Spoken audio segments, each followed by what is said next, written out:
Hi friends, ஆதி பாரதியில் இன்னைக்கு துர ரத்னா எல்லாத்தையும் போட்டு தள்ளிட்டு தான் மட்டும் சந்தோஷமாக வாழ்னாலும் சொல்லி அறிவு ஸ்வேதா கிட்ட சொல்லிக்கிட்டு இருக்காரு. இதை பற்றி டீட்டெயிலாக நம்ம இந்த வீடியோவில் பார்க்கலாம் ஃப்ரெண்ட்ஸ்.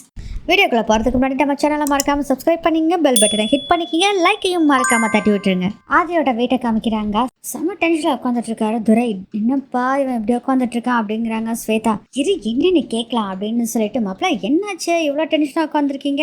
மாமா அது வந்து மாமா என்னன்னு சொல்லுங்க மாப்பிள்ள மாமா அப்படின்னு சொல்லி அவங்க அப்பாவை தள்ளி விட்டாரு பார்த்தீங்களா, அதை பூரா சொல்றாங்க. இதை கேட்டோன்னா என்ன மாப்பிள்ள இப்படி பண்ணி வச்சிருக்கீங்க?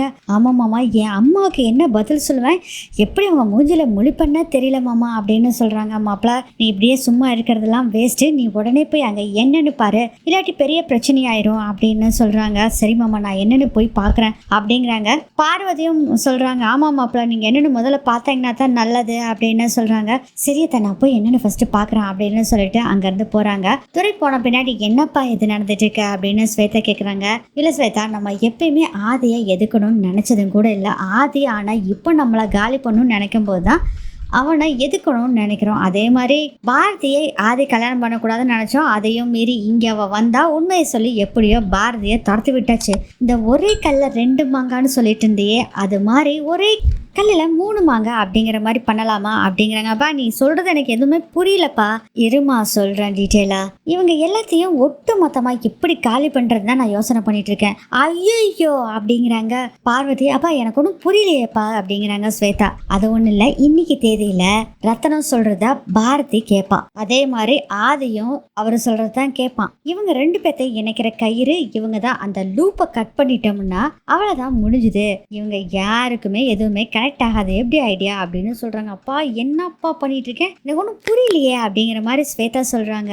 அப்பா இப்ப என்னதான் நீங்க பண்ண வரீங்க, எனக்கு ஒன்றும் புரியலப்பா. அதாவது ஏற்கனவே ஆதிக்கு வாசுவோட ஹார்ட்டை வச்சிருக்காங்கன்னு பாரதிக்கு தெரிய வந்தது. இது எல்லாமே காரணம் ஆதி தான் அப்படிங்கிறதும் அவனுக்கு தெரியும். இதுக்கப்புறம் அவ திரும்பி கூட பார்க்க போறதில்ல. ஏன்னா நம்ம ரொம்ப நாளாகும் நினைச்சது இவ்வளவு சீக்கிரத்துல பாரதியை நம்ம துரத்தி விட்டுட்டோம். இப்போ ரத்தனத்துக்கு இந்த விஷயம் எல்லாமே தெரிஞ்சனால ஆதி தான் ரத்தனத்தை போட்டு தள்ளினா அப்படின்னு நம்ம ஒரு விஷயத்தை கிரியேட் பண்ணணும். ரத்தனத்துக்கு இந்த விஷயம் தெரிய வந்தனால ஆதிதான் ரத்தனத்தை போட்டு தள்ளனா, அதே மாதிரி வாசுவோட ஹார்ட் ஆதி உடம்புல இருக்கிறது யாருக்கும் தெரியக்கூடாது அப்படிங்கிறதுக்காக தான் பாரதியவே கல்யாணம் பண்ணா இப்ப ரத்தனத்தை போட்டு தள்ளிட்டான் அப்படின்னு சொல்லி பிளான் பண்ணணும்னா ஆதி அவ்வளவுதான் காலி, ஜெயில இருந்து வரவே முடியாது. அப்புறம் என்ன, பையன் ஜெயில இருக்க கவலையில எங்க அக்காவும் போய் சேர்ந்துருவா, அப்புறம் என்ன நமக்கு தான் எல்லாம் சுத்துமே அப்படின்னு சொல்றாரு.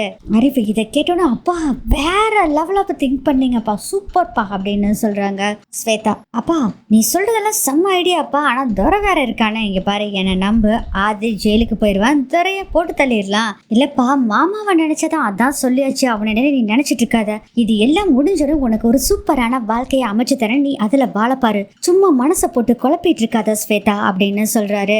அறிவு ஆமா ஸ்வேதா அப்பா சொல்றது கரெக்டா, அது மாதிரி நடந்துக்கோ அப்படின்னு சொல்லி பார்வதின்னு சொல்றாங்க. அதுக்கப்புறம் என்ன பண்றாருன்னா, அறிவு யாரோ ஒருத்தருக்கு கால் பண்ணி ஏதோ ஒரு விஷயத்த சொல்லிட்டு, நான் ரத்தனத்தை போட்டுல ஆள் அனுப்பிச்சாச்சு, அவ்வளவுதான் முடிஞ்சது கதை, இனி எல்லா பிளானும் நமக்கு சாதகமா தான் வரும் அப்படிங்கிற மாதிரி சொல்லிட்டு இருக்காங்க.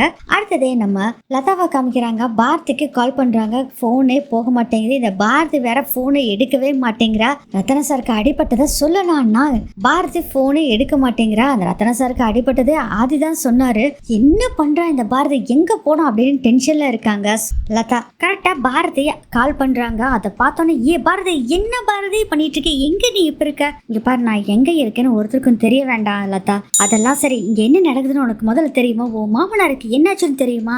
என் மாமனாருக்கு என்னடி ஆச்சு, அவர் அடிபட்டு சீரியஸா இருக்காராமா. ஐயோ நான் பார்த்து பேசினப்போ நல்லா தானே இருந்தாரு லதா. அது என்னமோ எனக்கு தெரியாது, ஆதிதான் என்கிட்ட சொன்னாரு சீரியஸா இருக்காராமா. சரி எந்த ஹாஸ்பிட்டல் இருக்காரு அது எதுவுமே எனக்கு தெரியாதுடி, நீ முதல்ல வீட்டுக்கு வா. ஆமா தமிழ் எங்க, உன் கூட தானே இருக்கா? ஆமாடி என் கூட தான் இருக்கா. அப்ப பிரச்சனையே இல்லை, நீ முதல்ல தமிழை கூட்டிட்டு என் வீட்டுக்கு வா, நான் அதுக்குள்ள எந்த ஹாஸ்பிட்டல்ல உன் மாமனார் இருக்காரு என்ன ஏதுன்னு நான் கேட்டு விசாரிக்கிறேன் அப்படின்னு சொல்லிட்டு போனை கட் பண்ணிடுறாங்க லதா. அதுக்கப்புறம் ஹாஸ்பிட்டல் காமிக்கிறாங்க. ஐசியூல தான் இருக்காரு இன்னும் ரத்னம், அங்கேயே நின்றுட்டு இருக்காரு. ஆதியும் அதை பார்த்துட்டு மரகதம் சொல்றாங்க, ஏண்டி தானோ என்னடி இவன் இங்கேயே நின்றுகிட்டு இருக்கான், இவனுக்கு ஏற்கனவே ஓவரா நடிக்க தெரியும், இதுல வேற இப்படி வந்து நின்றுட்டு இருக்கானே அப்படின்னு சொல்றாங்க. மரகதம் என்ன பார்த்துட்டு இருக்க, உன்னையெல்லாம் என்ன பண்ணாலும் சரி அவரை பார்க்க விட மாட்டேன் அப்படின்னு தனாவும் சொல்லிட்டு இருக்காங்க.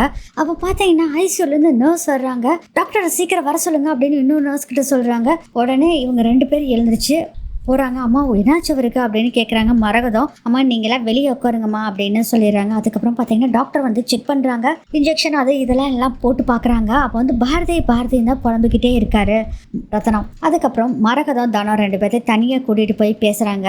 ஆதி ஆனால் இவங்க கூட போகல. ஆதி வெளியே தான் வெயிட் பண்ணிட்டு இருக்காங்க.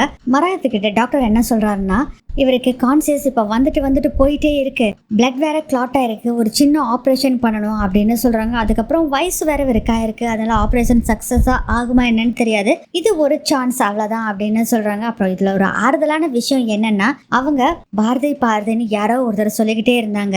அவங்க மட்டும் இவங்க கிட்ட வந்துட்டாங்கன்னா அந்த மனசுல பிடிச்சவங்க கூட இருக்கும்போது கண்டிப்பா குணமாகறதுக்கு வாய்ப்பு இருக்கு, அதையும் ஏற்பாடு செய்யுங்க, நம்மளும் ஆப்ரேஷனுக்கும் ஏற்பாடு செய்யலாம் அப்படின்னு சொல்லி டாக்டர் சொல்லிடுறாங்க. அழுதுகிட்டே பார்த்தீங்கன்னா வெளியே வர்றாங்க மரகதம் தனம் 2 பேரும். அப்படியே அந்த ஐசியூ முன்னாடி நின்று ஃபீல் பண்ணி அழுதுட்டு இருக்காங்க. மரகதம் அப்பா அம்மா என்னாச்சு அப்படின்னு கேட்குறாங்க.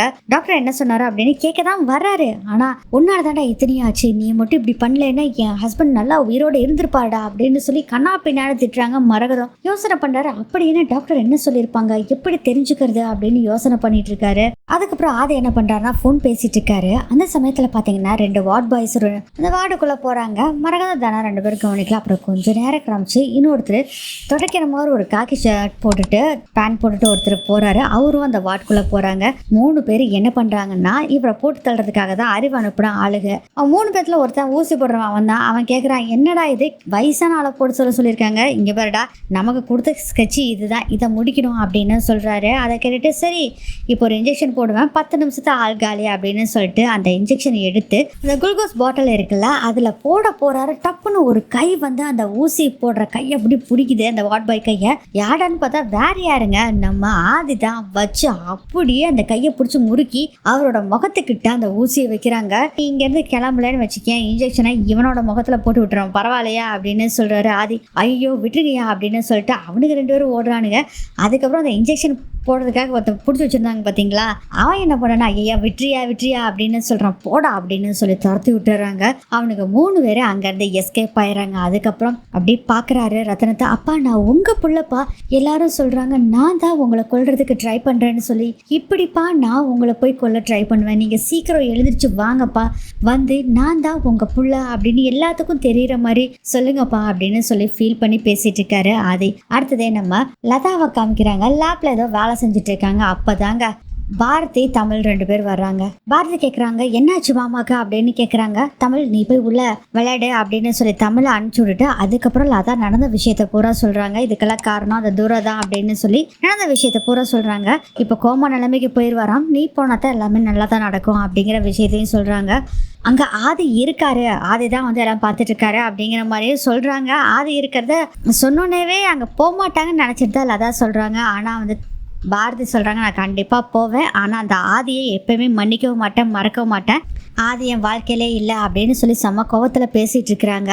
நான் தான் சொல்கிறாங்க, இங்கே பாரு பாரதி, இப்போ உன் மாமாக்காக போகணும் அப்படின்னு சொல்லவும், இங்கே பாரு நான் போக மாட்டேன்னா சொல்ல, கண்டிப்பாக போவேன், ஆனால் அந்த ஆதிக்கு தெரியாமல் தான் நான் போயிட்டு வருவேன் அப்படிங்கிற மாதிரி சொல்கிறாங்க. அந்த சீன் கட் ஆகுது. அடுத்ததே ஹாஸ்பிட்டலில் எல்லாம் உட்காந்துட்டு இருக்காங்க. அப்போ துரை வந்து அம்மா அப்பாவுக்கு எப்படி இருக்கு அப்படின்னு சொல்லி பலார்னு கன்னத்தில் அடிக்கிறாங்க. ஒன்னால தான்டா இத்தனை நடந்தது, நீ மட்டும் ஒழுங்காக இருந்திருந்தேனே இது மாதிரி நடந்திருக்குமா அப்படின்னு திட்டுறாங்க மரகதம். அதை கேட்டுட்டு துரை சொல்கிறம்மா அப்பா அடிக்க வந்தாரு, அதை தடுக்கிறதுக்கு தான் பிடிச்சி தள்ளி விட்டேன், நான் என்னமா பண்ண முடியும், ஏன்டா உங்கள் அப்பா என்ன திட்டுறதுன்னு புதுசாக பேசாம வாங்கிட்டு போக வேண்டியதானே, ஏன்டா இப்படி பண்ண அப்படின்னு திட்டும் போது இப்போதான் இதெல்லாமே தெரிஞ்சுக்கிறாரு.